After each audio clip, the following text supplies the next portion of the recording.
What's going on, people? Welcome back to John Sinclair TV. Back again, fresh after Newcastle's 1-0 win against Southampton on Saturday at St James's Park. It's the match review of the night, and I've got Pete and Tony Rivers. How to you guys? How are you doing? You good? Very well, John. You? I am, yes, not very bad. I had a good weekend, and I had 30 to 40 photo shots as well with other fans as well. The Stack, I've been to Wonderbar, I've been to the Clock, I've been to the Vault as well. I've been to nearly everywhere, really. Like, do you know what I mean? But I've got to say, big up to Charlene and Caitlin as well, looking after us as well, and all the people that I've met in the Stack. You're good eggs as well. Tony, how are you, man? Yeah, not too bad. Sorry, I was just setting up my TV there to watch for the football on. Cool So stuff. I've got the Leicester game on 0-0 at the moment after Fan- 4.5 minutes. Fantastic stuff. And yeah, before we go on, right, we're going to go for the comments. I'm going to go for the comments, right? And I've got something to say, right, which I am not impressed on social media. Let's go for the comments, right? Make sure you stick a like and subscribe to the podcast. Super chat's open as well. And Emma, hi to you. Emma, hope you're well. For Ashton, I'm giving to ADB. I hope you're well. I hope you're Hello. there. Alfie Smith, good up. Bless you, my guy. It'll be great. And if you'd like to become a member, it's just 99p. There is the link. The link is in the pinned message as well. Click on that. 99p. I need to get more members as well. So, yes, that'd be great. I'm going to read Mason's message in a minute. Big up to Lee Kelly. I hope you're well. Big up to Big Lee. And big up to Mr. Little as well. And I too. Right. Thanks for Tony, Roy, Lorraine, and 70s Kid, right? Thanks you lot. You're the real ones, right?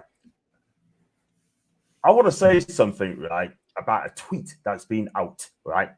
Calling me that I was disturbing someone, yeah? Harassing. Let me just be clear, right? Number one, I don't harass people. That's number one. Number two, all right, we as YouTubers are quite happy to clip someone, all right? I had no problems with it whatsoever, right? People are happy to do it. And I'm going to name and shame this guy, right? Now, I don't care if he's watching the show, right?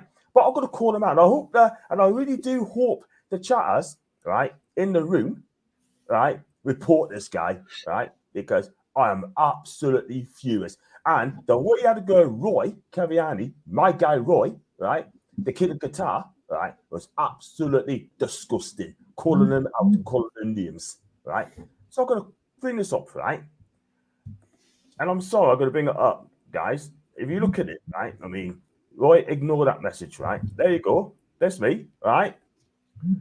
So this guy has tried to get me banned for going to Newcastle United, right? That's number one.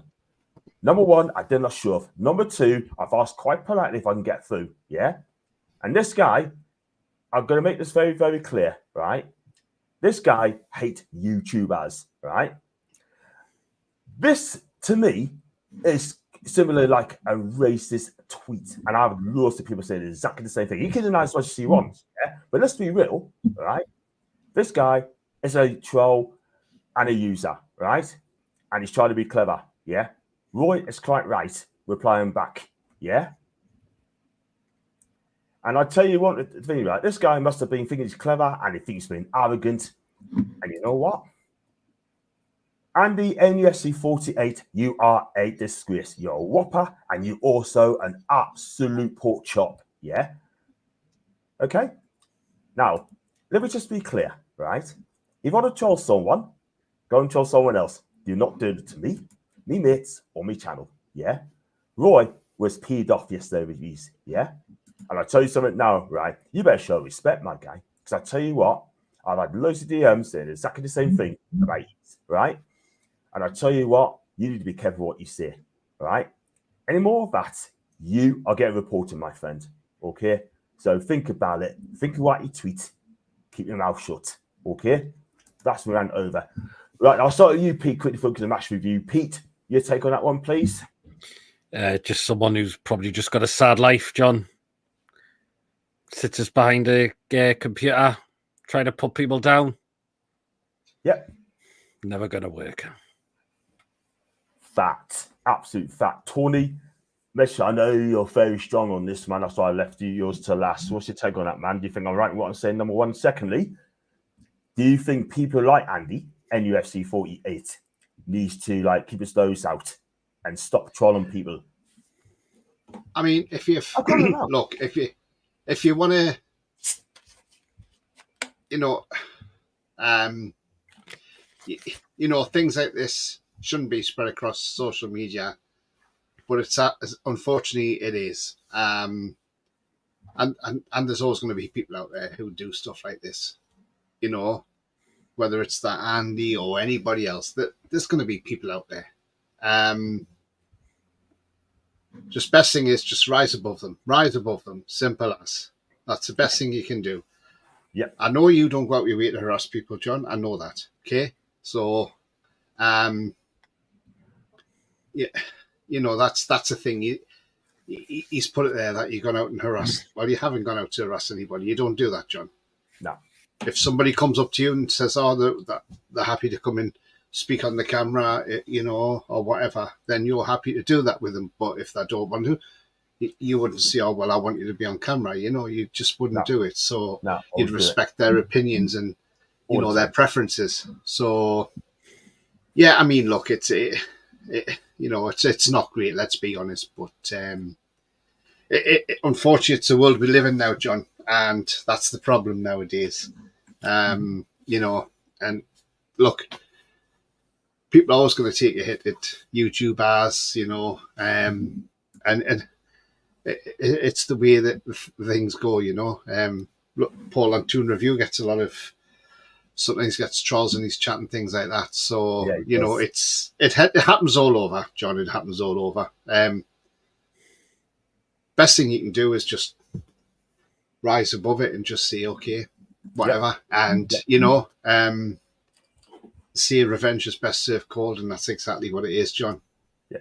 You know what it is, right? I mean, you go to the review, right? The thing is, right, when people jumps in, right, defends me, Pete, Paul, Tony as well, guess what? They don't reply back to them because they're a bunch of cowards, a lot of them. They want to rise from this, yeah? They ain't getting it. They're not getting a rise from this at all whatsoever, but I just thought I had to get it out there because I don't want to see Roy getting bullied, right? Roy's right. I got a lot of tweets where I saying it's a racist tweet. And I don't know his character. I don't know what he's like. But as far as I'm concerned, for me, Peony, he sounds like a racist. I'll go with Roy on that one. Andy can unite as much as he wants, but I don't care. But thing is, John, that's not going out, man. Thing is, if you thought you were harassing people, why didn't he come up and speak to you then? So again, Tony? I'm saying what I'm saying is if he thought you were harassing people or whatever, why didn't he come up and talk to you? Yeah, that. It's got nothing to do with it. I wasn't filming. I was just filming the stack, right? Just filming Adam Pearson does the same. Yeah, I'm sure you caught on Adam Pearson's video as well because Adam was laughing at you, John. Have you seen it, John? Adam Pearson's. I know that. In Japan, he thought it was brilliant. No. On Saturday, he was in the stack Saturday. And he copped you on the stairs on the stack, and he went, "Hey, there's John. Look, hey, have you not seen it? It's funny." That's how we look, man. That's how we look. Now I don't mind Adam. Adam's a great guy. Adam gets a lot of stick as well, which is unjust. I'll tell you what, that guy. He gets more stick, which is incredible than the stick I get. It's unbelievable. You know what, Tony, Pete, I'm staying strong. I always stay strong. Bosh. That's a good idea. Anyway. Exactly. Let's move on. That's it now. It's a review. I'll go read the comments before we go to the review. No, it wasn't Mason. Shut up. Big up to Lee Kelly. Hope you're well. I read that one, didn't I? Hi to Julie Jackson. Hope you're well, mate. Hi to Dave. Hi to Ian. Hope you're okay. Hi to Gary D. Hope you're amazing as well. Big up to Julie again. Big up to Emma again. Fantastic game Saturday. It wasn't fantastic. It wasn't a great game, but happy to take the 1-0 win. Looking spot on. Top John, like it, mate. Thank you, Mr. Kelly. Thanks so much indeed. Let's go on to everyone's chatting Wells. Hi to Coffee. And got a super chat here as well. Who's the super chat from? Is that from Tony? Keep up the good talk work, my guys. Thank you very much indeed. I think that might be me. Thank you very much, Deep Blue Cuss. I really appreciate it. Thanks for your kind donation. Thank you very much indeed, my friends. And let's go on to Brian. If he's a child, why are you giving him airtime? Then for the child. No, mate. I just have to let it go. It's as simple as that, Brian. I know I've got to get it out there, and it'll be the final time I'm going to talk about them as well. But one day they will give up, and they will respect us. Big up to and hi to Martin. Hope you're well, and I hope your wife is good as well.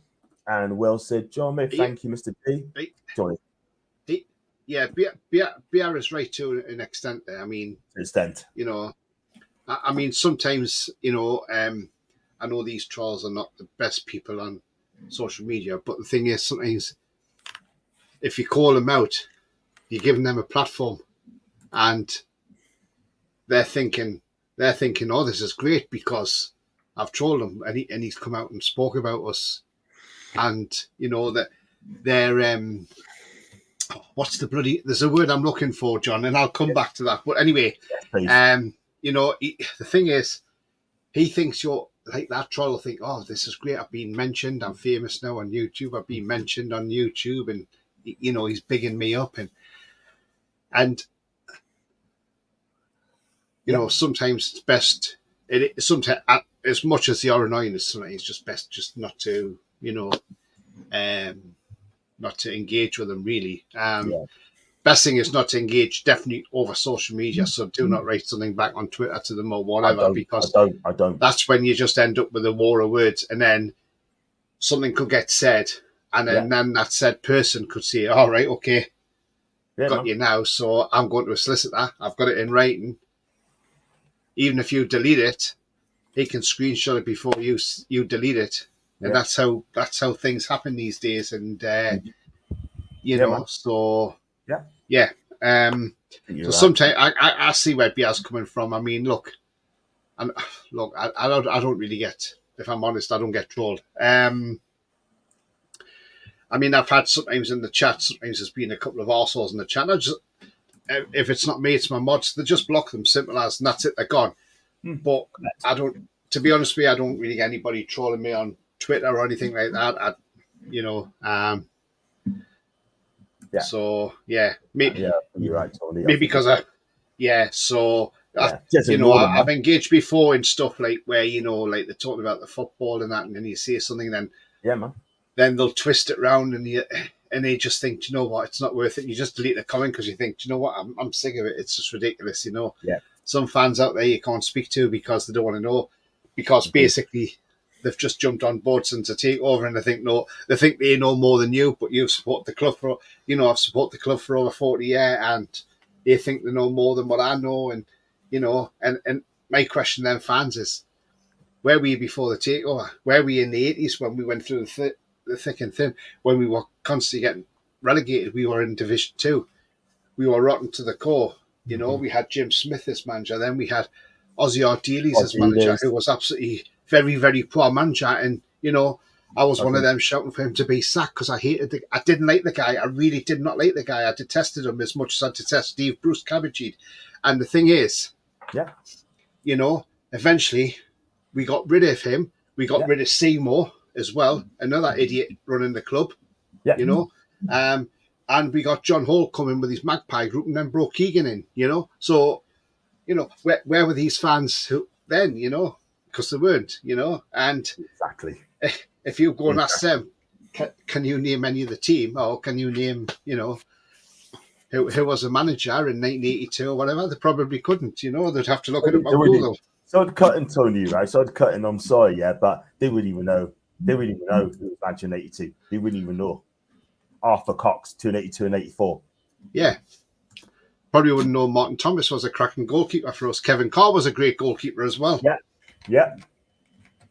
Has some players over the years as well. Malcolm McDonald as well. You know, John Tudor, fantastic. You know what I mean? Yeah, Pop Robson in the 60s, skillful. Paul Goddard, I liked Paul Goddard. I thought he was all right. He was decent for us. Yeah, I thought he was unlucky, by the way, at Newcastle. Very unlucky, but it is what it is, man. But loads to talk about. Let's go for the comments as well. Before we go into the review. Ignore the trolls that don't serve attention. Thank you, Juliet. I totally agree. What a flick, John. You don't need also that fat. Absolute fat.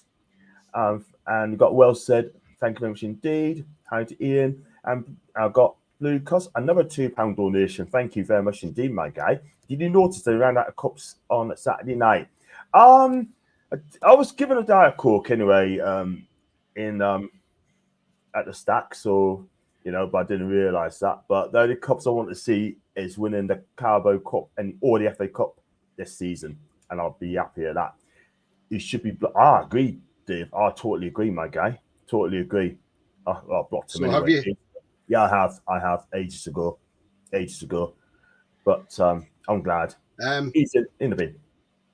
Yeah, he has a thing, right? And he has for everybody in the chat as well. I want to get your thoughts on this because I want to try and get this going in the chat as well and see what people's reactions are to this. I mean, obviously, we've seen tonight Newcastle are currently 1-0 up against the Mackhams. The Unwashed, which are the Scum. We're currently 1-0 up. We know Kieran Trippier and Matt Targett are playing as fullbacks for the under-21s tonight. Now, we don't know if that means that it's to try and get them out the club. Is Trippier going because he didn't even make an appearance on Saturday, and people are saying, well, for match fitness, but I'm like, how? Because he's been playing for England in the Euros. Yeah. And then he could have come on Saturday quite easily. So that led me to think, is he on his way out the club? And then, obviously, Craig Hope, broke this exclusive tonight that Bruno is now the new captain of Newcastle United. The Brazilian's been promoted to the role of team captain and now almost certain to stay at the club. The details of roles for Jamal Lascelles and Kieran Trippier. Jamal is relinquished, apparently, the captaincy and is going to stay as club captain. And Trippier is going to be vice captain. Now, Trippier was captain all last season. So to me, something's not right here. Something smells off to me here. And I've got the feeling Trippier could be off before the end of this window. Okay. Whether I'm wrong or I'm right, I don't know. But that's all I can think of at the minute. Why all of a sudden has Trippier dropped from being a captain to vice captain now? So, is Paul Mitchell wanting to maybe move him on because thinking if we can get a bit of money for him, the age Trippier is, he's 34 next month. Maybe that's the thought process. And, so I don't know. What's people's opinions in the chat on that? What do you think about Bruno now being captain? And do you think this means Trippier could be on his way out, or do you think Trippier will stay? I really don't know at this stage. You can't tell because the transfer window is a funny old window. And like I say, once the 30th of August comes, we'll know if he's staying or not. The same with Miguel Almiron. Yeah, I'll go with you. What do you think? Pete, what do you go with it? What do you think? It's very interesting, isn't it? Because this Trippier has been linked with a move away, hasn't he? So keep an eye out is all I can say. Yeah, absolutely. We'll go for a couple more comments, so we've definitely got to go to review. Even to you, Brian, again, hope you well. I hope we don't get cheer well. God, I hope we don't either. No way. We got to Martin as well. I've seen Until beat Sunderland. Yes, they are indeed. It's free if you remember on the new app. As soon as you go, as soon as you're a public figure in anywhere, you will get trolls on socials. Unfortunately, that's the nature of the beast, Santino, nature of the beast, mate. And I have to understand that as well. But you know what? Haters always hate. We've got to stay thick-skinned. Big up to you, Shay Arsenal. I hope you well, you top gooner. And try your best not to take it personally. As no name keeper is trying to get engaged and cheap laughs. Block and move on. I have to agree with that one as well. Thank you very much indeed. He's right. He's correct. Absolutely. Sometimes you've got to be careful as well, John, because you got to be careful when you're calling out people as well, because the last thing you want to do is end up in the court of law, in the law courts. Yeah, the thing is, though, right, photo, he started it, right? So at the end of the day, right, he's going to get a reaction, yeah? But if you look at the tweets he's done, right, with the photo of me, I could have him as well. But that's another day, man. Go on, carry on. Like when Paul Gallant, tried to call me out saying I totally ignored him on my show and everything, which I didn't. In which I got a lot of backing off my viewers who went on his channel and gave him a right old blasting. I mean, obviously, someone threatened him with violence, which I don't condone. you know, and people were backing me saying, well, Tony's a good guy. He wouldn't do that. He's not like that. And, you know, I think you were on that night, Pete and Ronnie was. Only, yeah. You know, and look, if I wanted to be, I could have, you know, because the way he went on about me and some of the comments about me from people in the chat, one of them being a Leslie Stapleton, by the way, you know, because obviously B.R. Vakin had used his picture and he wasn't happy about that. He said his image rights and that. And Leslie told him to report the channel as well because that should have been clamping down on that. Well, at the end of the day, whatever people have got on their profile pictures, that isn't my problem. That isn't my concern. I can't tell people what they can and can't have on their profile pictures. You know, at the end of the day, I run my channel and that's it. Yeah. And look, if it had to come to the crunch, then, you know, the way in things that he wrote to me, Paul Gallant, which I'm not going to explain. But the thing is, I did say to him, I said, you either need to calm down. Yeah. Because if you don't, I will be consulting a solicitor on Monday morning, and I will be taking action. And after that, he never spoke again to me. So, you know, he's kept his mouth shut, and thankfully he has, because it might have cost him some money. Yeah, facts, true facts, totally true facts. And one more comment before we go into the game. Just support the bullies and racists. We love you, Johnny. Thank you so much, Martin. And thank you so kind for the super chat as well. $4.99. Really appreciate that. And thank you, my friends. I really appreciate that. And Johnny, great guy. He never does anything. He's absolutely what as accuses him. In fact, Brian, thank you very much indeed. Anyway, let's go on to the review, yeah? I mean, finishes Newcastle United 1, Southampton 0. Football's back. First game of the season, James's Park. 3 points. I take it all day long. And I start with you, Pete. Just give us a little breakdown on Saturday's game. Were you impressed on Saturday, or it had everything, didn't it? I thought we didn't start the game very well, unfortunately, for about 20 minutes. That was we looked quite rusty, I thought, in that period of time. We did lose the ball a lot. But the main thing is it was 3 points. Even with 10 men as well, Southampton could not get past us, even when we had 10 men on the pitch. What cost Southampton was McCarthy's mistake. He gave it away to Isak, and he just finds Joe Linton, who just coolly tucks it away. Southampton had chances, to be fair, but apart from about 2 or 3 of them, one, the goal disallowed, which was rightfully offside. The one that Nick Pope had to save, and the one where Lewis Hall had to clear off the line. Their chances were weak. Pope either dealt with them very easily, or our defenders were putting their bodies in front. Our back four were putting our bodies on to stop those balls as well. We defended very, very well yesterday. I know second half, that was a lot from our game, but we know probably, because we were down to 10 men, that was the problem. And we were just concerned as well that could we get overrun? But we didn't. We held out the game 1-0. I know it wasn't a great game, but it's 3 points, and that's all that matters. Hopefully we can improve that against Bournemouth next week. I believe we will. But we did look quite rusty, I thought. That was our problem. In terms of the red card, I'm okay to say what I think of the red card. What do you think of the red card? For me personally, it wasn't a red card. I'm sorry. They're both going in together. Yeah. Right. Yeah, started it. And then both got up. They went face to face. And what happens is, right, Fabian Schär went in. Yes, it's intent. He went in, but he didn't touch him. And then Diaz decided to say, "Wow, I've seen it, right. I've looked at it back, right." Go on, you go for it. There's a picture, John. Stick it on screen. Go for it, mate.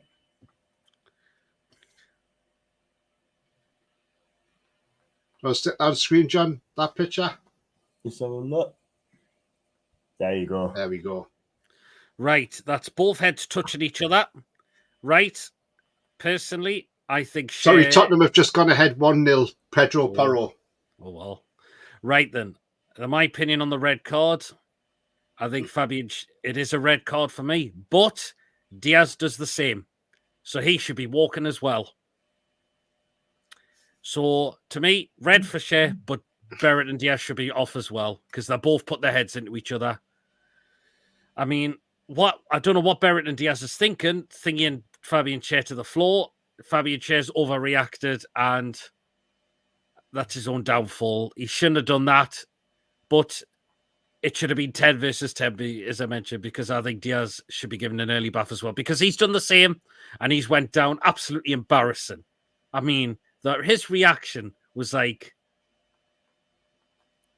he may as well be all. I've seen people say he'd be auditioning for Hollyoaks at this rate.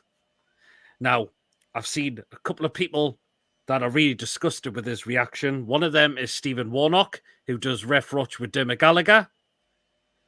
And another one that's come out with a great point as well is Mark Goldbridge. He's even said that the reaction is an embarrassment.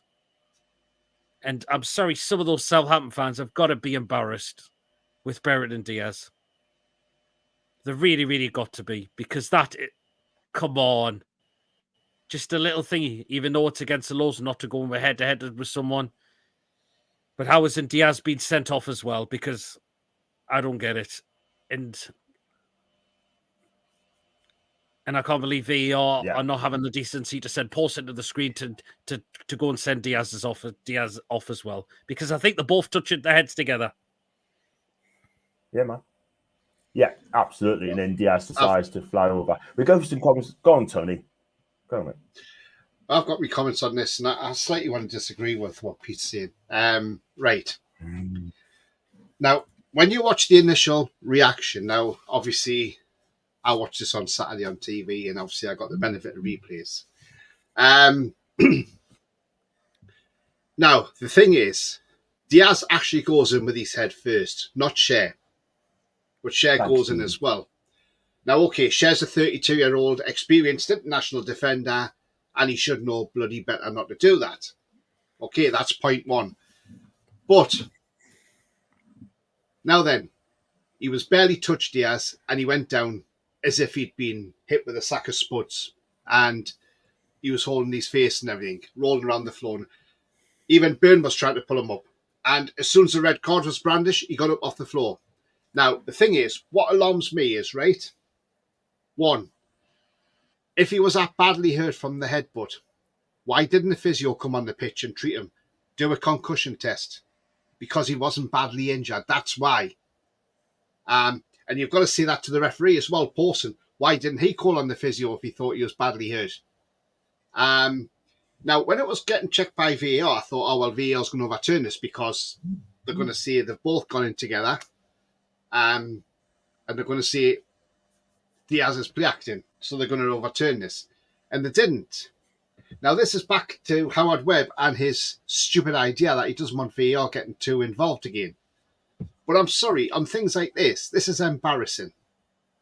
Now, if the club go and appeal this red card, they will probably get, knowing our luck, they'll give Shea an extra game ban because that's what they like against us.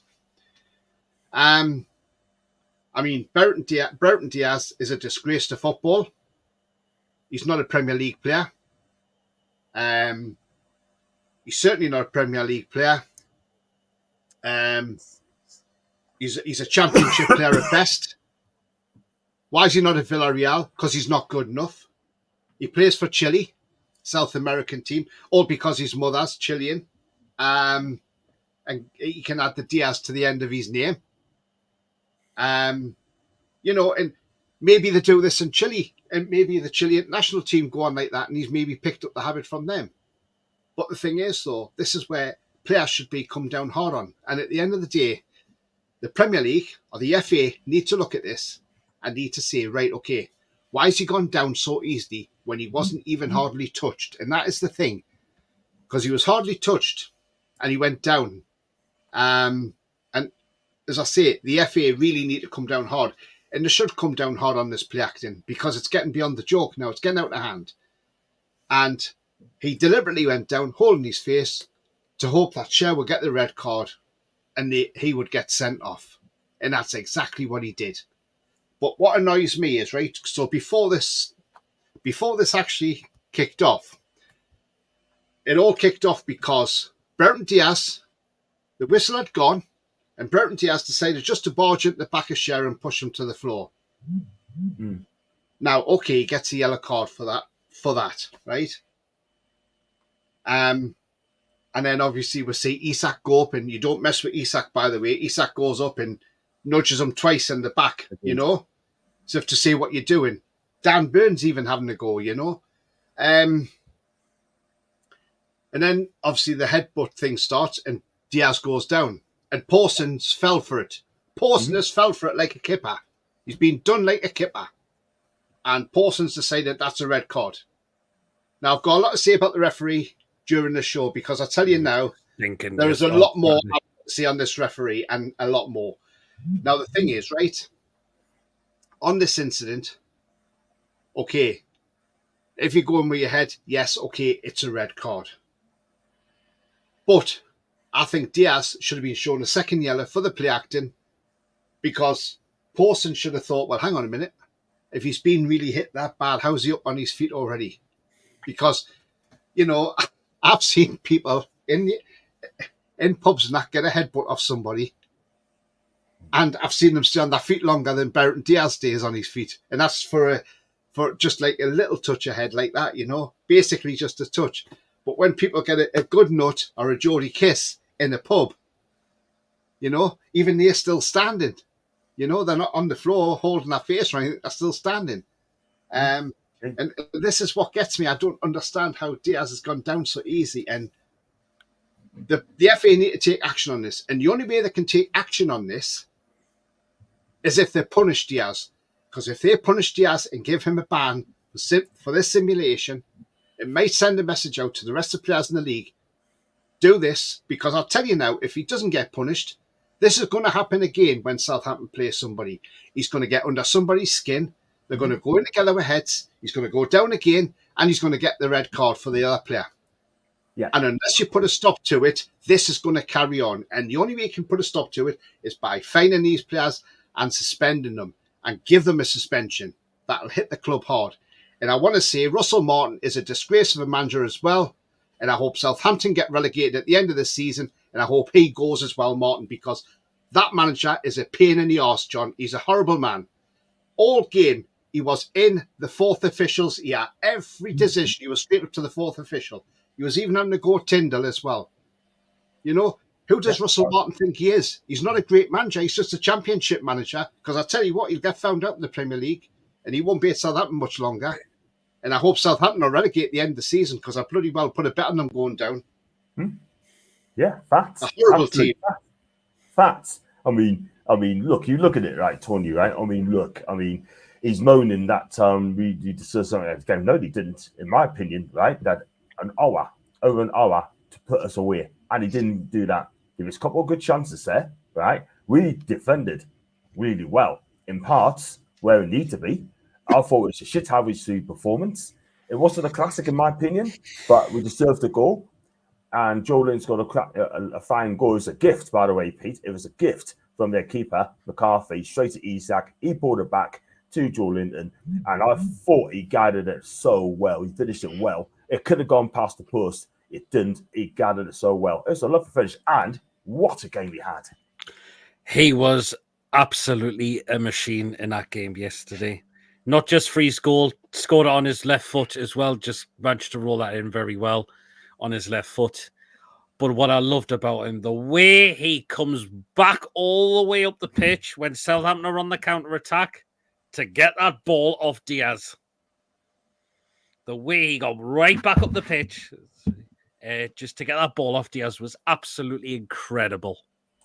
And I hope this guy will stay fit throughout the end of the season, because he was brilliant today. Really, really was brilliant. He was my man of the match for me. The players did some of their jobs. I was disappointed with some, though. Yeah. I thought Lewis Hall, apart from his goal line clearance, gave the ball away a lot for me. I'll come to him later. I thought Gordon didn't look on his game as well, unfortunately. That was the problem. But No. the most disgusting, who had the most disgusting performance was none other than Craig Pawson. Yeah, fact. I mean, that referee. I don't want to see this referee ever officiate us ever again, and I mean that because this guy could probably cost us European football. And we have history of this guy. He's absolutely shocking. Always, John. Absolutely shocking. Go back 2 seasons, John, when we played Man City at St James's Park when Callum Wilson put us 2-1 up. Cher was fouled in the penalty area. Atkinson didn't give the penalty. Who was on VAR? Craig Pawson was on VAR. And he had the greatest angles, and it was a definite penalty. And he said, no, he's sticking with the on-field decision. Is that the kind of guy he is. Is that the 4-0 defeat, was it? No, when we drew 3-3 with him, Pete. Was he on VAR, was he? He was on VAR that day. Was he on VAR, and he said, no penalty, carry on. Yeah, absolutely. And it was a clear penalty because Cher was fouled in the box. He was taken out. Can't remember who the player was that took Cher out, but he was taken out. Yes, I remember now. I mean, I'll play this clip, and this is what Stephen Warnock had to say about this red card. I've seen this as well. And he's absolutely spot on. Here we go. I don't like it at all. I don't think it's a red card. I don't want to see stuff like that as a red card. There's not enough aggression in that. That was Brereton Diaz also putting his head in. Now, what happens if both players go down that situation? Do you send both of them off? Or do you just go, pair of you, get up and get on with it? I mean, Brereton Diaz is embarrassing. I mean, that's absolutely shocking doing that to like a fellow pro, trying to get them sent off or something like that. Have you headbutt someone properly and then you go down if it hurts you? It's done nothing. It's pathetic. But should Cher do it? It's one of those situations. I don't think there's enough in it for a red card. I really don't. But in the way the modern game is, maybe I'm just setting my ways. So that's what Stephen Warnock had to say, and he's absolutely spot on. He says it's ridiculous and it shouldn't be in the game. He's absolutely spot on about that. Graham Souness has come out and condemned it as well and said it's disgusting. Yeah. I know Graham Souness is not the biggest fan amongst Newcastle fans, but look, he's come out with common sense. Yeah. It's just that really annoyed me on Saturday when that happened. And then obviously Sean Longstaff done a great tackle on Diaz. I love that. Pretend to do the lob headbutt it right into his face. And then pretend to headbutt, and then Diaz laughed at him. What Longstaff should have done was went down holding his face and see if he got him sent off, because that's what he could have done. Diaz thinks it's funny, but the thing is, though, we're so at half time as well. I mean, obviously, you wouldn't have saw this in the ground, but obviously watching on TV, they actually went in the tunnel and showed you, but obviously you would have seen it on Match of the Day. But Dan Byrne was trying to get a hold of Diaz in the tunnel. He had a go at Bednarak as well. Dan Byrne, he went for Bednarak as well. Security had to be stepped in the tunnel and had to separate the teams. That's how bad it's getting, John, now. That's how bad that game was on Saturday, Spiky. Absolutely spiky. If we go to the goal, which, obviously we know the red cards took over most of the conversation, but if you look at the goal, I mean, look, I knew we would get a chance because I know Alex McCarthy is not a great keeper. He's a crap keeper, let's be honest. He's rubbish. He's terrible. Southampton fans have said he's known to be error-prone. And trying to play out from the back against a team that presses, are you having a laugh? And then I wouldn't care if he passed it to one of his players, but he passed it straight to Isak. And it's one player you don't pass it to is Isak. And all Isak had to do was look up. There's Joe Linton. I'll just place the ball across the box. Joe Linton, boom. Yes, McCarthy tried to get back. He was nowhere near it. And it was in the back of the net. And when you make a mistake like that, it comes back and haunts you and it bites you in the arse. And that's exactly what that did. But John Anderson says he's going to have nightmares over that. But what they also say as well is what not a lot of people realise is, why wasn't Bednarak punished when he done that foul on Gordon? Because both feet were off the ground. There was no feet on the ground at all. And he went into Gordon. Now, why didn't VAR intervene and say to Craig Pawson, hang on a minute, there's a possible dangerous play here, you need to go and have a look at the monitor. Yeah, Why man. wasn't that mentioned? You know, the Bednarak 2-footed off the ground, you know. Honestly, it was like they were against us on Saturday, the refs and the VAR. Nobody wanted to, help us out.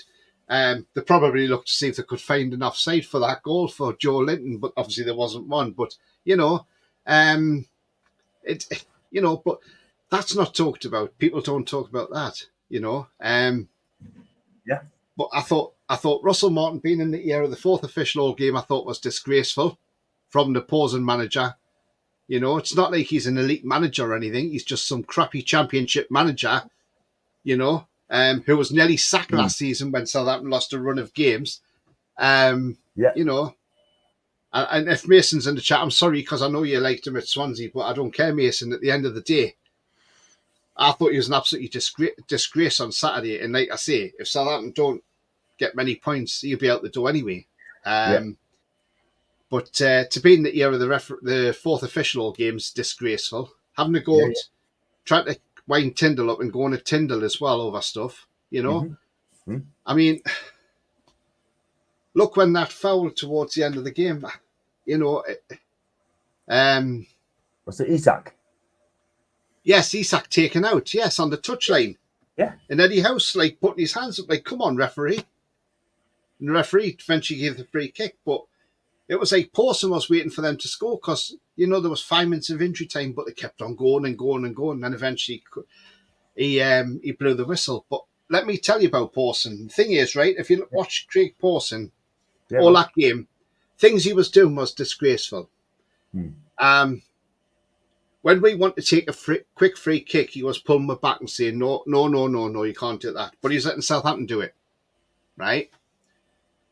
Anthony Gordon had an advantage of going through on goal, but he pulled him back because of the foul, so he wanted to pull it back for the free kick. Hang on, play advantage. How many fouls was Smallbone putting in, or Smallbone, or whichever you want to call him? How many was he putting in? And in the referee's face, giving it that to the referee, and not picking up a yellow card. Okay. How many fouls were they putting in before they even got one yellow card? Too many. But as soon as we put a foul in, he was quick out with his cards. Pawson. And I tell you what, he's The a flat Lewis referee. Hall one was a stinker. Was that, Or the one after 8 minutes, yeah. That that didn't help him at all. He had a poor game, by the way. No, I disagree, John. I disagree because he cleared off the line. Well, I thought he played well follow setting off. He'd done a couple of clearances, John, and he got back in that. Remember, he had no help from Gordon. So look, I disagree. Lewis Hall had a really bad game. I thought he had a decent game. He might have had a bad start, but I thought he grew into the game and he got better and better, John. Remember, this is just the first game of the Premier League season as well. But look, Pawson was just he just needs to be dropped down a couple of divisions. I think he needs to be dropped down. PGMOL need to take him out of the Premier League because he's not a Premier League referee. And how he's even got a FIFA badge on his shirt as well. How is he a FIFA accredited referee? He ain't that bloody good. Sorry, but he ain't that good. FIFA needs to take that off him as well because he's crap. But, the Premier League will keep him there. He'll get a game next week in the Premier League. And, but Pawson was an absolute disgrace. He was Southampton's 12th man, let's be honest. That's what he was. And he had opportunities to book other players for stuff, but he didn't. He let a lot of things go for Southampton. But as I say, when we wanted quick free kicks, he wouldn't let us take them, but he let Southampton take them. So what's the difference? The man was biased towards Newcastle United. He was more for Southampton than he was for us. And you could clearly see it. And if nobody else can see it, I know there's people out there saying, why are Newcastle fans complaining about the referee for? Well, why we're complaining about him? Because he's disgraceful. That's why. On TalkSport, they're saying, why are Newcastle fans angry about the ref? You've won the game. Don't worry about it. And I'm like, no. We've got to be critical of the referee because he was bloody well poor on Saturday. That referee was totally shocking, and he just had an absolute shocker. And to be honest with you, I hope we don't have him again this season, but I bet we do. Even if it's on VAR, we'll have him at some point. But look, it was absolutely disgraceful performance from the referee. I did call this last week. I said, "Oh, Pawson's a referee." I says, "That's bad news for us, isn't it?" And you know, on the preview, John, I said when it was Pawson that was referee, I says, "I'm not happy about this appointment." And who was on VAR, by the way? Chris Kavanagh as well. Another one. Yes. So another nugget. Another numbnut. So look, we just seem to get them. But yes, we won the game. We won it with 10 men. Yeah. But okay, we'll give Southampton that credit. They had a go. Adam Armstrong made Pope into a very good save, and Pope had a good game. But a lot of their chances were very weak. I thought he did well, Pope. And you know what? Yeah, okay, we won the game, but at the end of the day, it's come at a cost because one, Share's out for 3 games now. Yeah. That now means we need to go in for another centre back. Which Alan asked to say, do you think it's time to move on for him? Move on from me. Mark Wee, yeah, definitely. I'll tell you why, John. I watched him yesterday and he looked absolutely piss poor. He was piss poor, John. And Gwenmore done him up like a kipper, sat him on his arse and put the ball in the back of the net. And he got a yellow card as well. But there again, the reason he could have had a stinker, has his head been turned? That is the thing. Yeah, it could well have been. And he might be thinking, come on, I think he wants the move. I think he wants the move. And look at what Parish is coming out and saying, how unprofessional of him. Yeah. Well, this is another thing I want to say as well, because we saw on TalkSport yesterday. I shared the video on the group, but Parish came on TalkSport talking about Mark Wee staying at Palace and all this, and if that nobody's really coming in offered the money. Now, I'm sorry. Why is an owner of a football club going on a national radio station and talking about one of his players who was involved in the transfer? Why is, and this isn't just once this week he's done it, this is twice he's done it. He's done it on the news as well when he was at the Premier League event. Why is Steve Parish coming out and publicly saying about Mark Wee and that our bids are going in and things like that? Thing is, at the end of the day, as an owner, that is unprofessional. You do not do that as an owner. Do you see our owner sitting out there saying, oh, well, by the way, somebody wants to come in and buy, say, Kieran Trippier, but, we're not going to accept that offer. We'll wait till that offer comes in, or we'll wait till somebody puts a decent offer in. No, our owners wouldn't do that. And, and he's standing there and sitting there talking about his player and about a transfer, making it so public. Even opposition fans now are saying, why is this man even making these things so public? And the thing is, and another thing is, well, Parish is going to get what's coming to him because John Textor now wants to sell up his shares in Palace because he wants to buy Everton. And he's going to lose his main investor, John Textor. And the thing is, if Textor comes out of Palace, because you can't be involved in 2 clubs in the Premier League, so obviously you'd have to relinquish his shares at Palace to buy the Everton Football Club. Yeah, exactly. And if he loses Textor, and the thing is, they've had the bids for Gay, right? And the thing is, if they don't accept it, that's fair enough. But they're playing a dangerous game because next summer, he's got less than 12 months left on his contract. Then the fee won't be as high. Then January 2026, he can talk to clubs abroad and have a pre-contract agreement. In the summer of 2026, he becomes a free agent. Mm-hmm. Would Parish then look back and think, oh, I should have accepted that money now because I've lost him for free now? I know they've got a sell-on clause with Chelsea. I know that. But at the end of the day, you've been offered good money for him. I think there are other centre-backs we can go for there and get cheaper. Diamonde is one of them. Antonio Silva. You could go and get one of them. And then you could put that extra money to go on towards a top-notch right winger who will help create goals. Because obviously I know it wasn't Murphy's fault that he had to come off on Saturday. And I want to give credit to Jacob Murphy now, actually, while I'm on. He showed character to come off. When he come off that pitch, he applauded the fans. He didn't have his head down. He wasn't shaking his head. He wasn't like unhappy. He knew he had to come off for the sake of the team because we had to bring on Kraft to go into centre back. And I tell you what, Jacob Murphy was the model professional. And if there's any other players out there who look at that, they want to take a long, hard look at Jacob. That's how you're supposed to act as a professional footballer. Not when you see the likes of Aretha Belaga, when he was coming off on that penalty shootout and he refused to come off the pitch for Chelsea. If we all remember that at Wembley, when he wouldn't come off the pitch, and Sarri tried to get him off, and he would not come off the pitch. I think they were trying to bring Caballero on, and he wouldn't come off the pitch.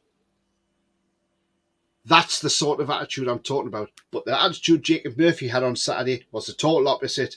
That is what you want to see out of a model professional coming off the pitch. That is the type of attitude you want to see from a player. Absolutely. Not a stinking where they don't want to come off the pitch. And we've seen it many a time. We've seen it with Ronaldo. He's done it. He doesn't want to come off the pitch. Tough if you don't want to come off the pitch, but at the end of the day, when your number's up, your number's up. You get off the pitch as fast as you can, be as simple as that. Don't argue. Just get off that pitch as quick as you can. But we definitely need somebody on the right wing. But look, I don't know about you guys, but do you think it's right that the way Steve Parish is talking about this deal publicly? It's so unprofessional. Think he shouldn't be? No, he shouldn't be. Even the Palace fans don't like him. He's a parasite as well. Mm-hmm. People have heard people say he's like our previous owner. Yeah, absolutely right, guys. Absolutely right. Do you fancy Joe Gomez for Liverpool? No. Just quick answer that one. No, Pete, do you want him? No, not for me. Nah, fair enough. Evening, again, hi to Jews, and I got one from Bedita as well. Hi to you, Bedita. Hope you well. Don't rise to it. Don't give them the platform they create. They're clamping, doing all the online views and stuff. Let them slabber on screenshots and just report to come your own back here. Absolutely. I just had to get it out there, but I will not be saying anything more about that again on social media. Just as always. If you get good money for trips, I will sell, but I think Eddie would love him on the coaching side of the club. That's in Alan. Could well do. Because it's now, what is that question? Is Tino going to be the main starter now? Right. Because it's going to be interesting because Tino did start the game as well. And he did pretty well, I thought, Tino Livramento as well. Yeah. Is this his season now? He's going to be the main choice right back. True. Diaz, Premier League Plank of the Week. As for Craig, needs Spanish out of Mongolia. Julie, you're so right. He was disgusting. On Saturday. Fact. And no wonder we were chatting, you're not fit to referee. If I had done me review yesterday, while I'm on, I may as well do it now. Now I do a thing called Cock of the Week, and a lot of people like this. And I normally put the cock up on the thing, and I mean as a cock, as in a cockerel, by the way, in case anybody's thinking, oh, hang on a minute. So I have the cockerel up there, and it says Cock of the Week. There's 2 nominees for that, actually. You've got Craig Pawson and you've got Ben Brereton Diaz. But now it's a hard choice, and I'm only Steve Parish could go in there as well. Well, Parish could go in there, but I'm splitting hairs, and I'll tell you who I'm giving it to. It's Ben Brereton Diaz for his play acting. It was absolutely disgraceful. And, you know, I've even seen kids in the school play yard have harder knocks, you know, than that, and still stand up, you know.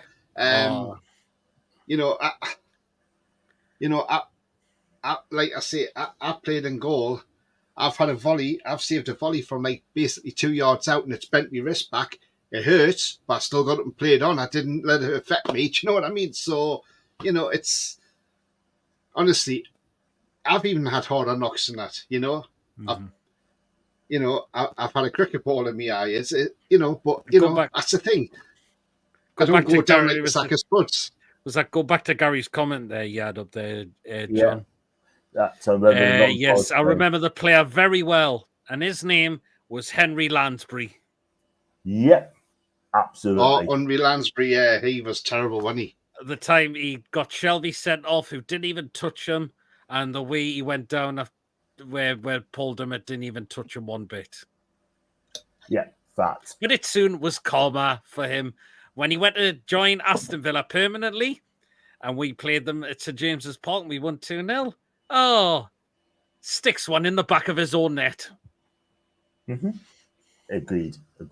Gooey's off to Liverpool. I don't think he is, mate. No, he's not off to No, Liverpool. I don't think so. No chance. 12 days ago and still no major breakthrough. What's going on? Yeah, you know what? I know a lot of people are upset now, sort of, and it needs to be done ASAP. It's ones each and the reserves now. Ones each. Oh, they scored late on. Bloody typical. Refs don't really know how they doing anymore. Too much interference. Can't believe they beat Sheffield Wednesday 4-0 yesterday either. I know. And they're loving it now because they're second top now. But this is, remember, these are their fickle fans who, a few weeks ago, when they played a pre-season friendly, I think at Gateshead and got beat, they wanted the manager sacked. And now they're all over the manager. Oh, he's great. Yeah, you fickle lot down there. You unwashed lot. Yeah, indeed. Previous 2 games, Paul's referee games, he gave us both a pen and both. Was he corrupt against other teams those days? He's just a bad ref. That's all. That's Foxy. Big up to Free Foxy, my guy. Hope you're He's well. a terrible referee, Foxy. He really is a terrible referee. But, we're still allowed to criticise him. And this is why, I mean, Joe Gomez, I just don't know if he's good enough for Newcastle United for me. Liverpool fans don't want Joe Gomez, another Prem, but don't mind Gordon joining them. Anthony Gordon will not be joining Liverpool at all. Let me talk about Anthony, because, look, a lot of people have said about Anthony Gordon, right?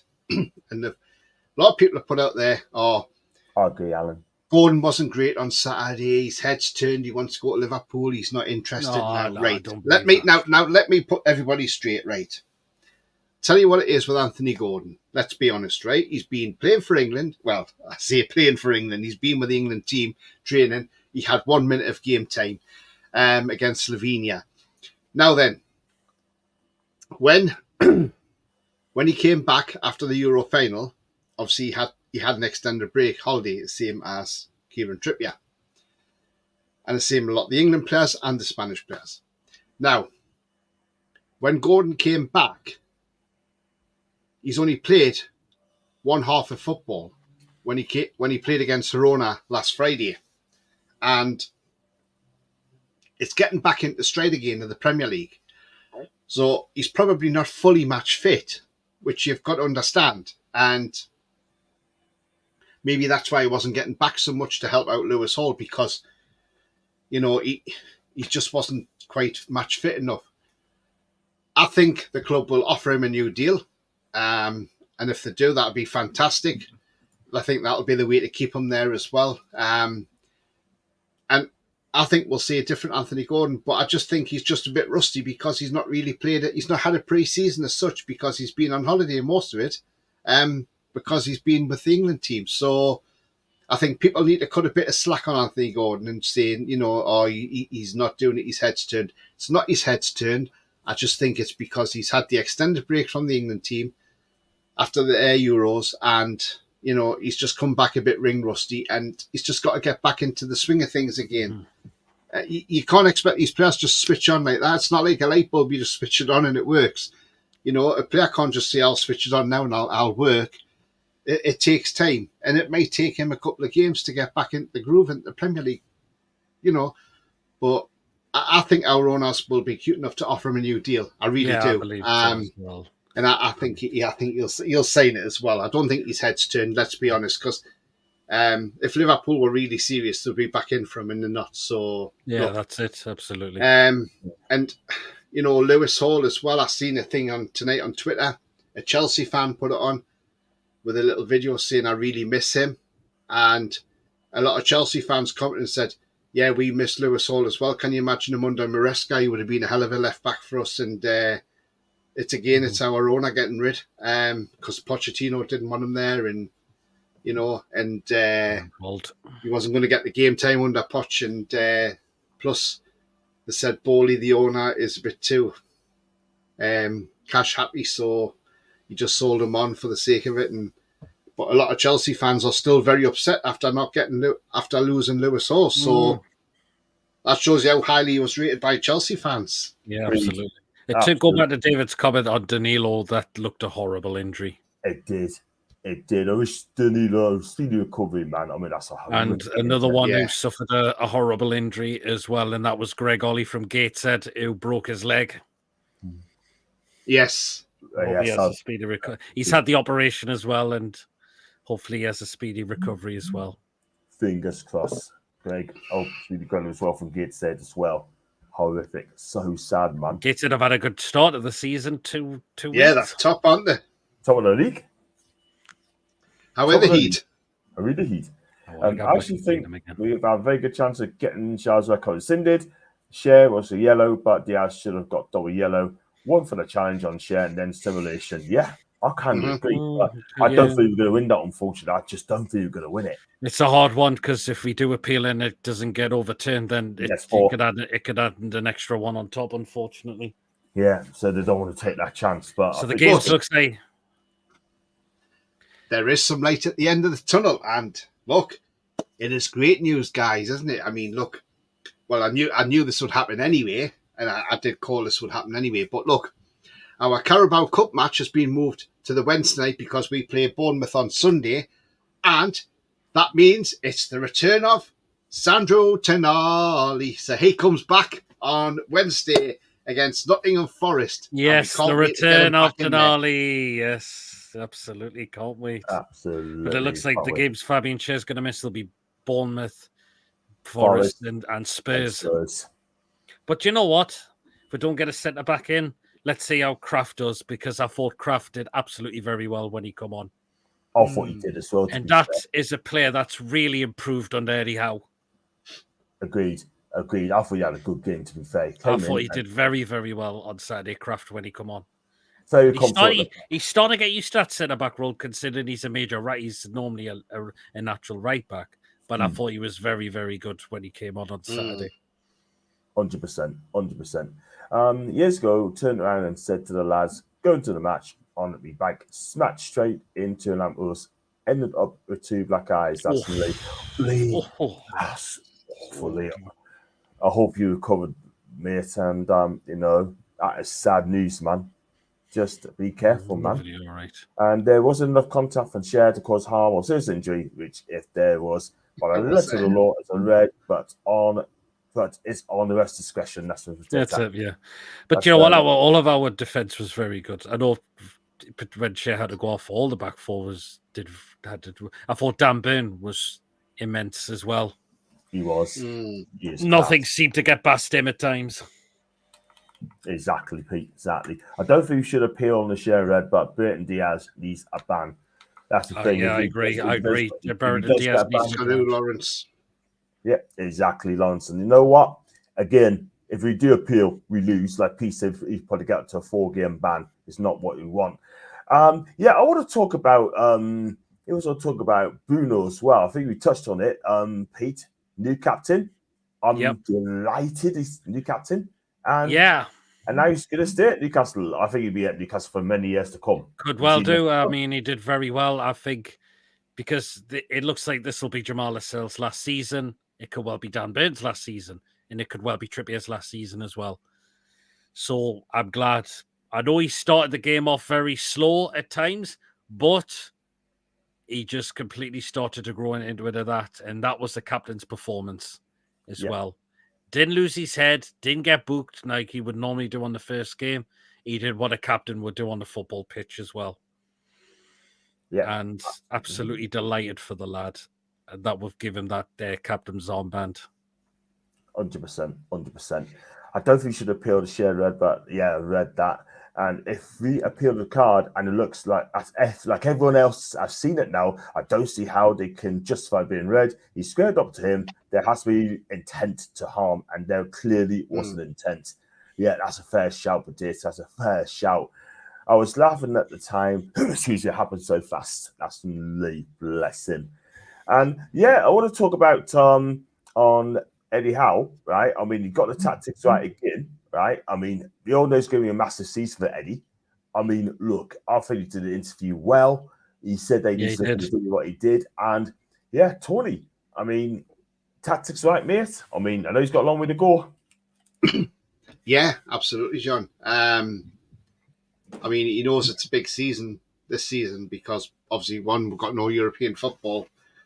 And I know all these pundits are saying we're not going to finish anywhere near the top 7. They're saying 8th and 9th and all this, and that's fine. They can sleep on us. I don't care because it'll be us who'll surprise them at the end of the season. It's a big season for him, basically, and he will be under pressure this season. Let's be honest, he really will. And if I would hate to say it, but if we were out the European places by, say, Christmas and we're adrift, I don't think the owners would be frightened of making a change, that's for sure. And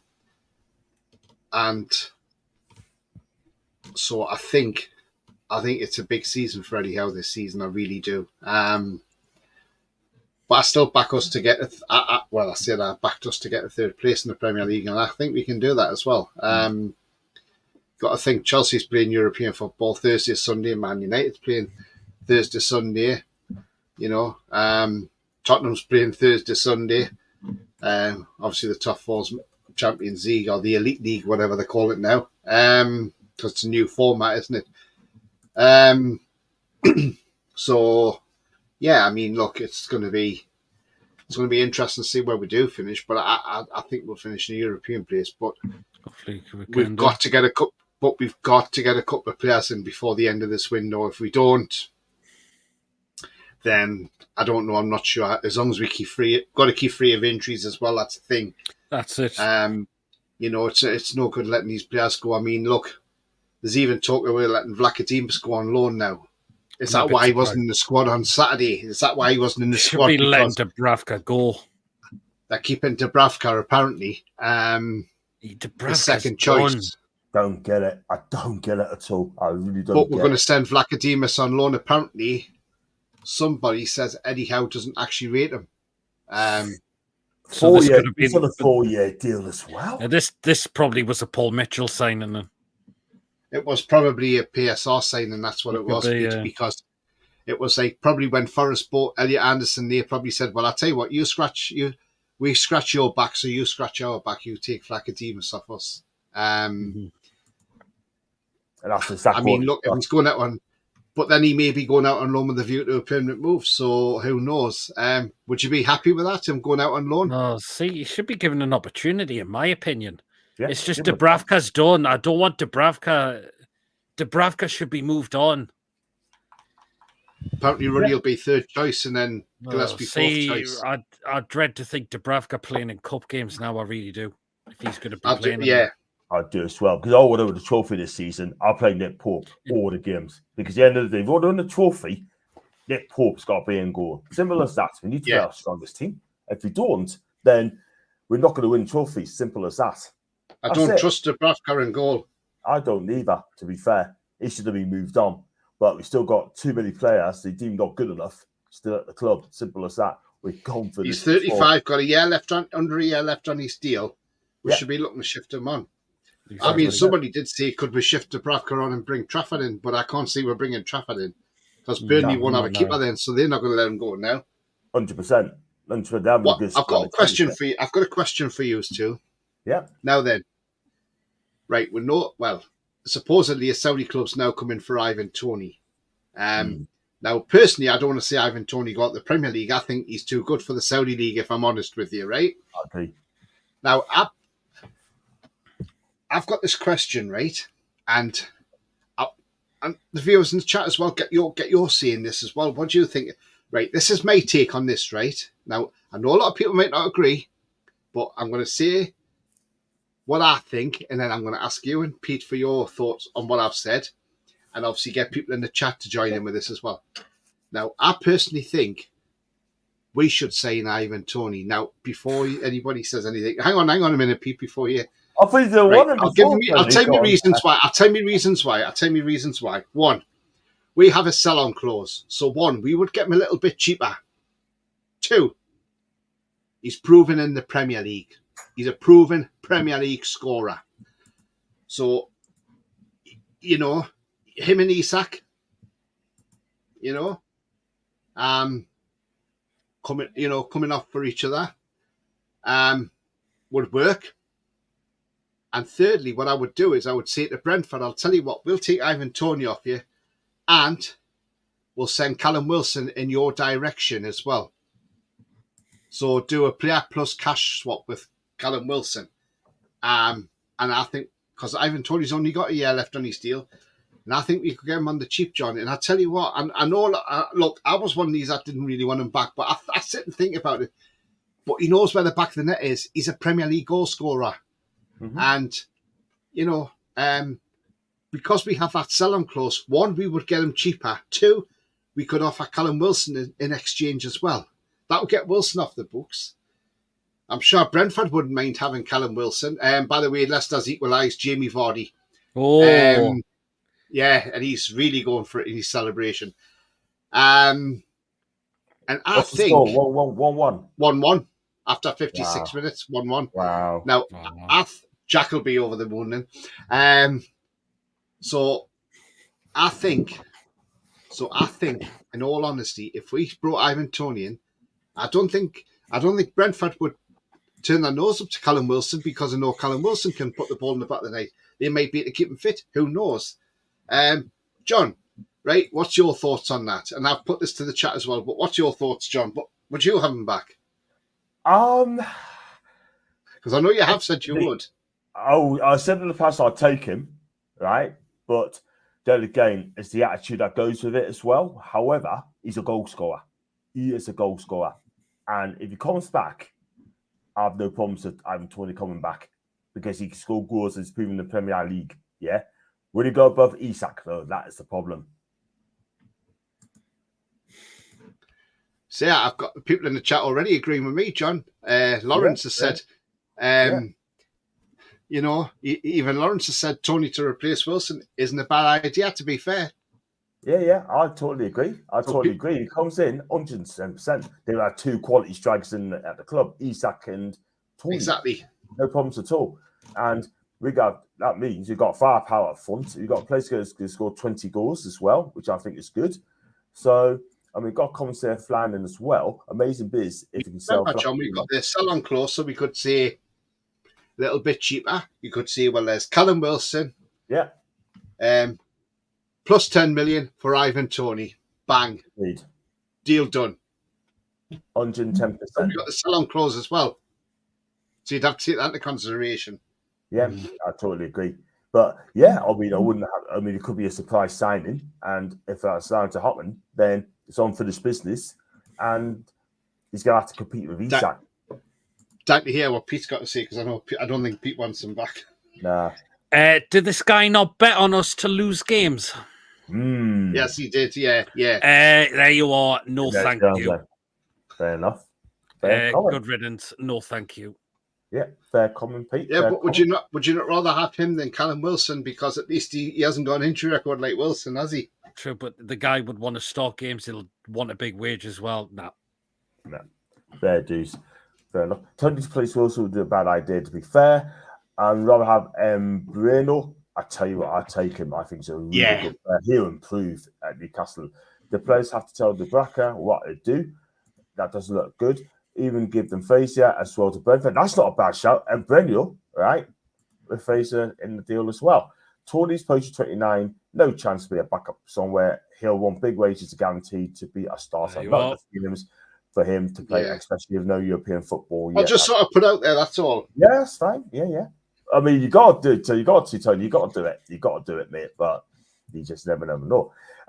Right. I'm going to go with player ratings. So your man on the match. Yeah. Just going to ask you each of you your man on the match. I'll start with you, Pete. Your man on the match. Yeah, Joe Linton for me.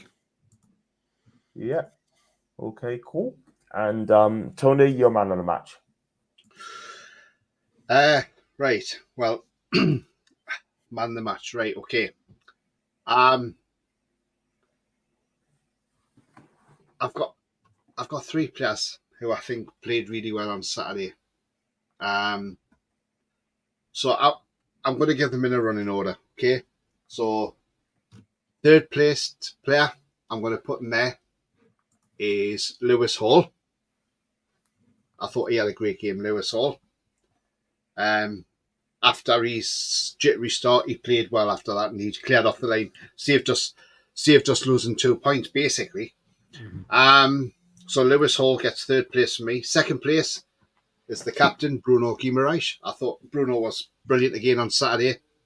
He was everywhere. For me, Joe Linton was outstanding. Man of the match all day. Got the goal, but also that run he made back from the opposition box back to our box to get the ball off Diaz was absolutely fantastic. Tenacious. And look, he's shown why he's one of the best midfielders in the Premier League. And so pleased when he signed that new contract, if I'm honest, considering this was a guy everybody wanted out the club because they thought he was a £40 million flop. But Eddie Howe played him in his right position. That's why he wasn't playing so well, because the fat cockney decided that he was the fat controller. That's how I put it, the fat controller. He thought Joe Linton paying 40 million for him, will he come in and if he bangs the goals in, I could probably flog him to Man City year after for double the money. And that's what he was hoping for. And it didn't work like that because Joe Linton's not a striker, he's a midfielder. Yeah. And then Eddie Howe put him in there and he's been a rock ever since. So look, so Joe Linton for me is definitely man of the match. That's my top three. That's the top three that I would have picked. I even could have threw Livramento in there as well if I wanted, or even Dan Burn as well, because I thought Dan Burn had a great game as well. Absolutely, he did as well. So it's a hard choice, but that's my top three. Lewis Hall third, Bruno second, Joe Linton tops. Brilliant stuff. We're going through the comments as well. The problem with Callum, he's injured last year, indeed. Joe, man of the match. Lawrence is man of the match. Lee says the same thing.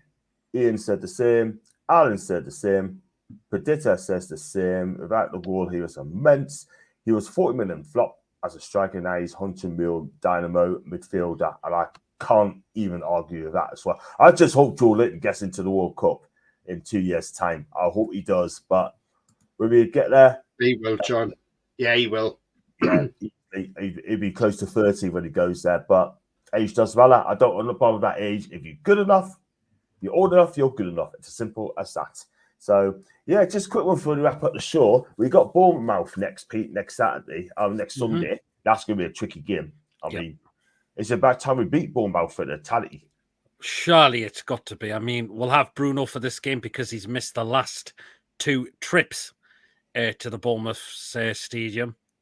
So hopefully we'll have him this time. Hopefully we start the game off well. We've got a chance. Hopefully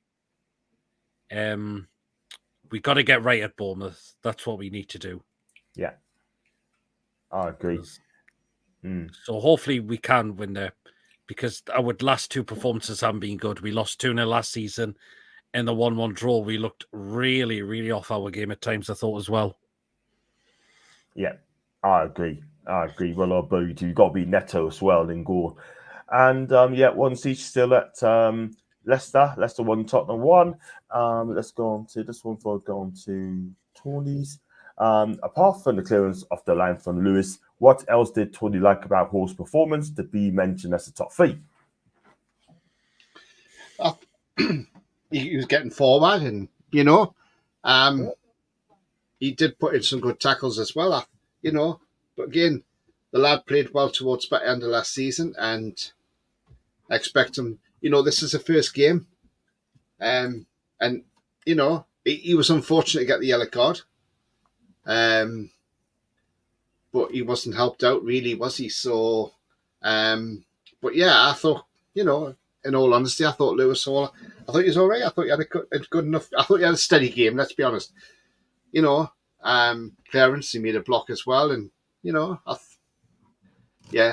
the yellow card. But, yeah.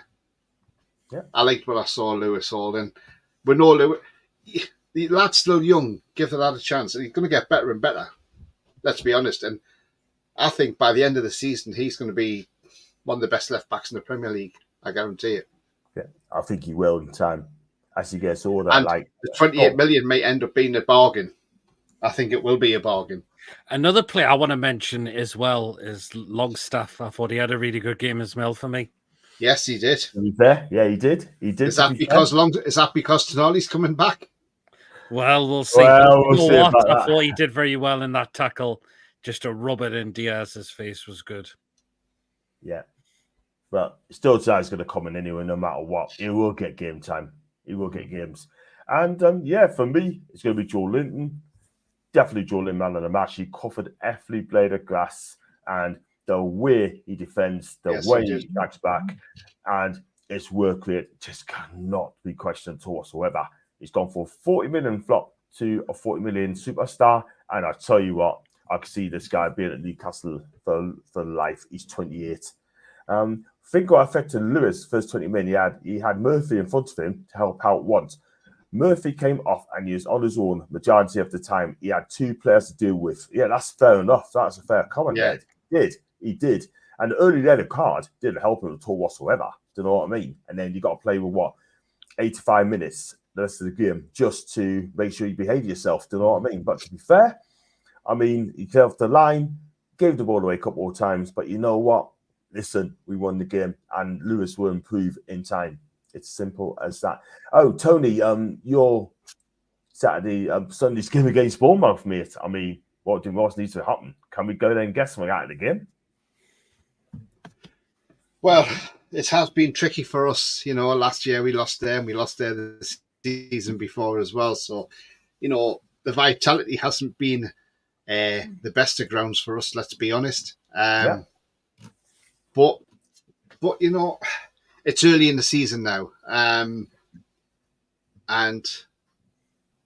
can we go there and win? We can do. I know they're saying, is it Van Nilsen? But look, yeah, we can go there. We can win that game. But it's going to be a hard game to win. That's the thing. I think we'll end up with a draw in this game, if I'm honest. Unless we can catch Bournemouth cold.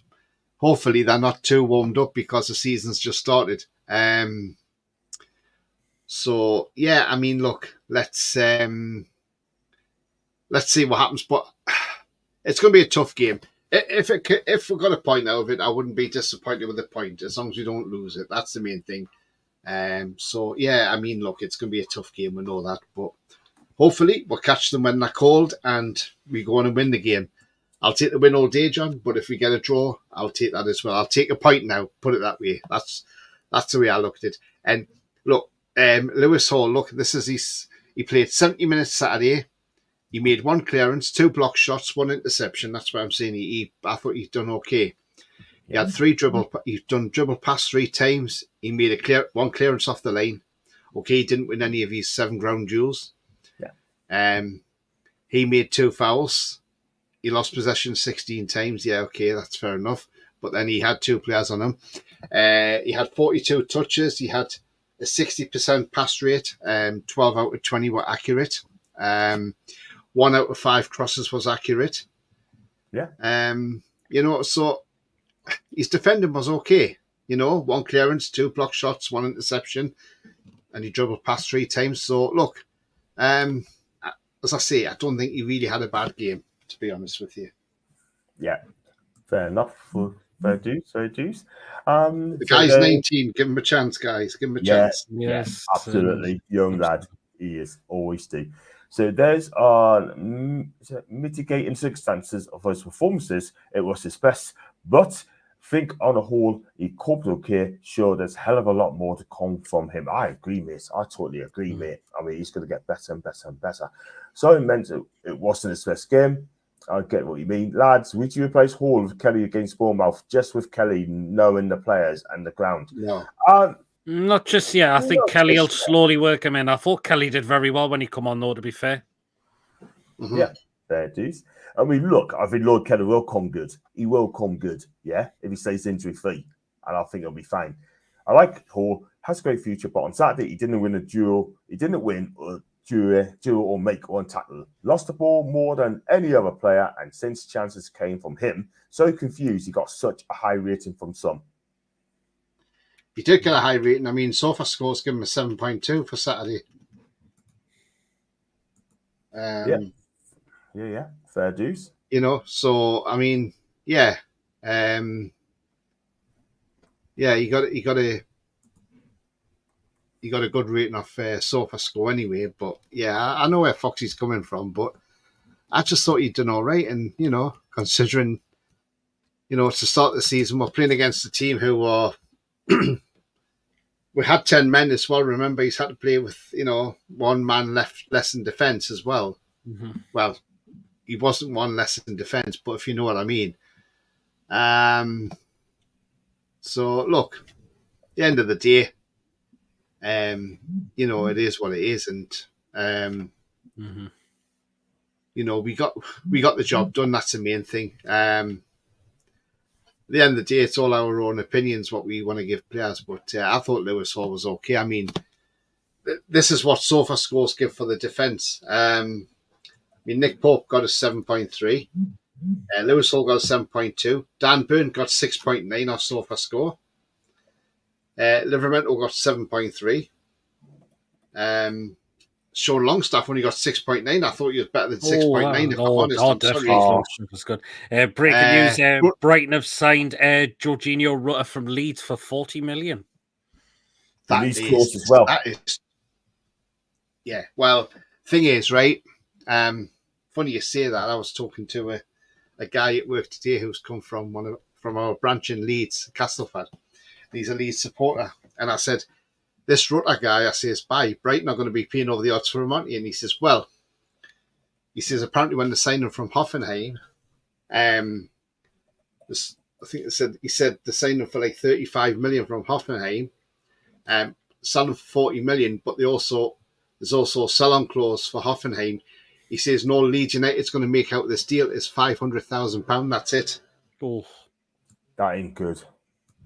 What does that tell you? Hey, so and he says, to be honest with you, he says when Rutter come in, he says he was like a rabbit in the headlights. He didn't have a clue in the Premier League, and he said, if Brighton want to pay 40 million, let them. But he said, yeah, but he says all Leeds are going to make us £500,000 out of that deal. That is crazy. Absolutely crazy. And speaking, look what Everton did to a certain team in Merseyside. 3-0, beating them 3-0, Everton 3-0. They're in trouble if they don't book up their ideas. They got They are in trouble. I think Everton could be screwed this season. I really do. 100%. I think it could be their season. Could be the season where they go. That don't look good. Still, go on, Tony. Tell you what, though, Brighton, they look really good on Saturday, and hey, Minty, another assist for Brighton. I tell you what, he did. It's looking now like, because of this PSR, we have lost a very good player. Unfortunately. PSR, oh, God. That is not good. Unless we talk about that, the better. I'm sick of it, to be fair. I think the goal line clearance must have improved the scoreline, Foxy. That clearance was the difference between us getting 3 points or just the one. Yeah. That is a fantastic comment there. Fantastic comment. And he took Minty. He took Minty off the. Yes, he did. Right, they're going to wrap up the show there. We've been for over an hour and a half, and it's been another good show. And yes, Newcastle won by a goal to nil. And it wasn't a classic, like I said. It was just really, really the 3 points I'll be happy with. And yes, so it's been a good show. And I'll start with you, Pete. So what you got coming up, man? And what shows you got this week? I'm going to try and think of something to do before the preview. We got the preview on Thursday at 8 o'clock. Sunday will be the fan reaction show after the game, so we'll be getting people's thoughts on how they thought of the game as well. Hopefully it's another 3 points for us. Friday will be the crazy football show, as always. So that's what we got coming up, but I'm hoping to try and either do something tomorrow or Wednesday. Cool stuff. And thanks for Lee. Great show tonight, getting better all the time. Big thumbs up. Thank you very much indeed, Lee. I appreciate that, your support, mate. And where can we find you, Pete, on your channel? Down there, PD Prolock. Fantastic stuff. And Tony, what you got coming up this week for your shows and that for people to see you? Yeah, there's nothing tomorrow, unfortunately, guys, because I play darts on a Tuesday, so I was off last Tuesday. That's why there was no darts last week. But I'm just watching here. It looks like who was that? Benton Kerr's getting on a stretcher and getting stretcher off. So he's sitting up on the stretcher at the moment. He's lying down, but so Benton Kerr's going off on a stretcher for Spurs, and it's still 1-1 after 76 minutes as well. Wow. Yeah. I should have something coming up Wednesday, so keep an eye out for that one. Have the match preview probably on Thursday, maybe, and then I'll probably do a an Eddie Howe press conference on Friday, because I was going to do that last Friday, but I've done something else instead. So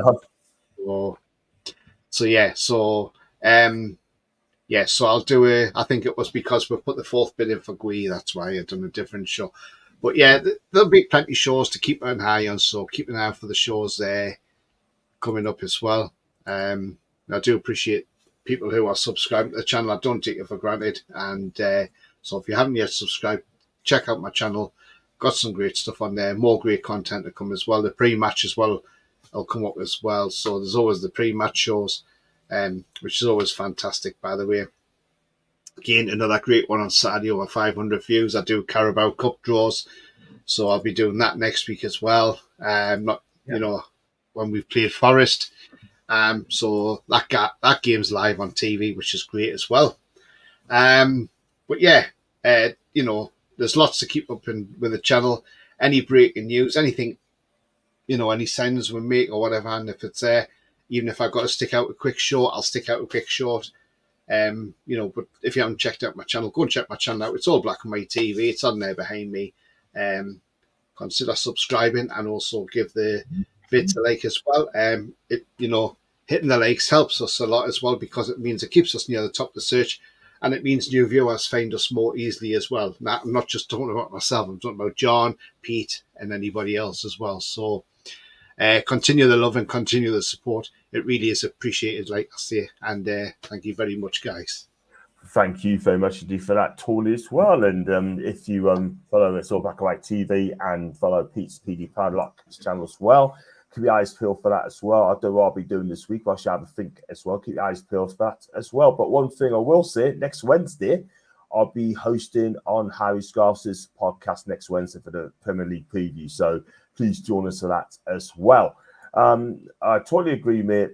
But it's what it is, mate. You're going to play what's in front of us, and I reckon had it been anyone else, maybe he wouldn't have stopped it that Izzy did and saved us the 2 points. And the great show, lads and lasses, I wouldn't give up your day jobs just yet, like only Jewel can see, or in the next video. Thank you very much indeed for doing that as well. And guys, if you like what you watch, make sure you like and subscribe to my podcasts. I should be back very soon in the next one as well. Newcastle beat Southampton by 4-0. We're on our way to Bournemouth. Tonight is coming back soon, which is fantastic. We'll definitely be talking about that as well. And like I said, watch, like, subscribe. I'm on the road for 20,000 subs. Do stick a like on my latest content as well, the matchday vlog, and also the Down Eels show at the cell Stack Newcastle. So stick a thumbs up on that as well, guys. And as always, have a fantastic evening. And 20. Yeah, another thing I'll be bringing up on my channel as well. I'll be doing I'll do a championship preview for the ladies as well. So do catch up on vlogs coming on there as well. I will be attending matches. I've got a season ticket, which I think is great value. 70 quid for a seat, or 54 if you want to stand, £54, which I think is marvellous value. So look, if anybody's got any cash out there, spare cash, and they want to go and watch the women, and that includes the two games at St James's Park, which is Southampton, and the big one against the Mackhams next March. Look, there's quite a few season tickets still on sale. The seats are selling up fast, but there's still a lot of standing as well. I think it's a great value. It's 10 games, so if you buy the £70 ticket, it's £7 a game. If you buy the £54 ticket, it's £5.40 a game. Come on, that's outstanding value. Support the lasses. Let's hope we can get to the WSL. That'll be absolutely fantastic. Remember where this women's team was before the owners came in? They didn't have a ground, they didn't have strips or nothing like that, because the fat controller was an awful man. But the new owners came in, got a ground, got the strips, and look where we are now. 2 promotions in a row in the championship. Looking for a 3rd promotion now, and look, we need this club needs to be in the WSL, and let's hope we can do it this season. So let's enjoy this season. But I'll probably do a championship preview for that coming up as well, and any match vlogs. I'm hoping to get to the one down at London City Lionesses. I've had to write to them because the tickets are on sale, but it doesn't state if you can buy an away end ticket or whatever. So I don't know if they do separate them in women's games, but if they do, then I need to know. So I've wrote to London City Lionesses asking them what their state play is for the tickets, because they're a £13 a ticket there. So, they're charging £90 for their season tickets down there. So, see, it shows you we're a lot cheaper than they are. But there again, that's London, isn't it? It's Bromley. Well, actually, they're in Bromley, which is Kent. So they play at the ground where Andy Woodman is manager. So, yeah. But look, yeah, so keep an eye out for that. I'll be doing vlogs on them as well. So, keep an eye out for the women's games as well. Good one. Get a ticket as well, and 70 quid. Get yourself a ticket as well to watch the last as well. You're looking to go to the Bristol City game, aren't you, John? Because obviously Ashton Gate's just down the road from you, isn't it? So absolutely ideal. That game, ideal. When that game's going to take place, as soon as they know I have to get a ticket for that game as well, I'd love to go, and I will do it. And it's Ashton Gate, isn't it, John? Yeah. Gate, aye. And Lawrence is going to try and get to Sunderland Durham as well. I think that'll sell out, John. That'll be I think that could be a 52,000 sellout. Wouldn't surprise me. Wouldn't surprise us. I'd take it as well. I would take it as well. And also, at least one Continental Cup game have Everton, Liverpool, and United in that group as well. I wish you lasses all the best in that one. That's a tough draw. That is a very tough group, John. The game away to Bristol City at Ashton Gate is on the 10th of November, John. 2:00 kickoff. Cool. So I can just get a ticket on the day, probably, or just buy it from the club. I got to buy it from the club, to be fair. I'll buy it from the club. Just buy it online, yeah. Just do it online and then do it online. I'll do me vlogs as well, and I'm going to do that as well. And I'm going to do it live. And have you ever been in Ashton Gate Stadium, John, or not? No, I have, mate. I have. You have.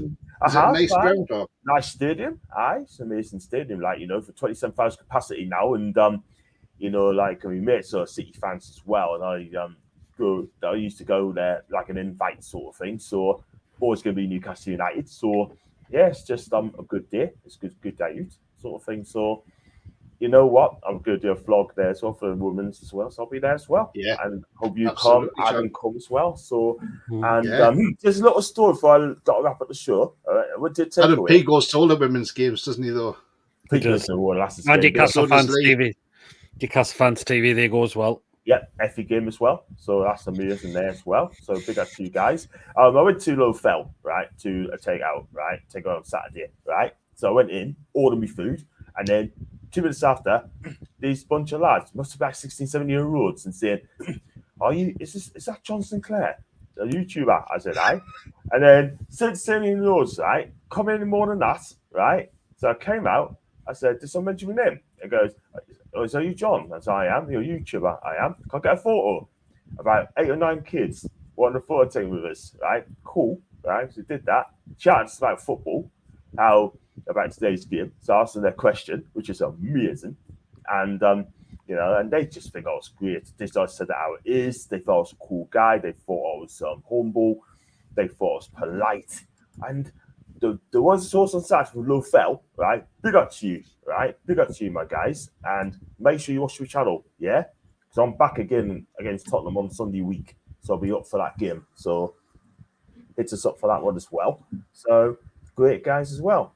I think I read that. And last one, Bristol needs a team of the Prem someday soon. I think Steve Lansdowne's the owner at Bristol City, and he does not want to be in the Premier League. He doesn't. He doesn't know, because he fears that they go up. He thinks he cannot afford it. You got a team, haven't you? Yeah, but the thing is, if the players play well and they get there, you've got to accept it, haven't you? They say that he sells up, then doesn't he? He sells up and says, "Look, okay," or he gets investment in. Simple as. Yeah. The thing is, though, Steve Lansdowne is more interested in the rugby. He puts rugby first before the football, which is a damn shame, because he's a brilliant owner, right? He's a brilliant owner. He makes his billions, but he needs to try and help Bristol City back in the Premier League, because I think the fans deserves it big time. They got the money, but whether Liam Manning's the man to get them there, I'm not so sure, but time will tell on that one. And Gary D said, that's brilliant, John, mate. Thank you very much indeed, Gary. I really appreciate that as well. Guys, we must wrap up. Thanks for watching, and make sure you leave a comment in the section down below and ask us what you think of the show tonight. Also, big up to Martin Watson and Blue Cuss as well for their kind donations as well. I really appreciate that. And make sure you come back and make sure you like and subscribe to the video. And as always, have a fantastic evening, and away the lads. Away the lads.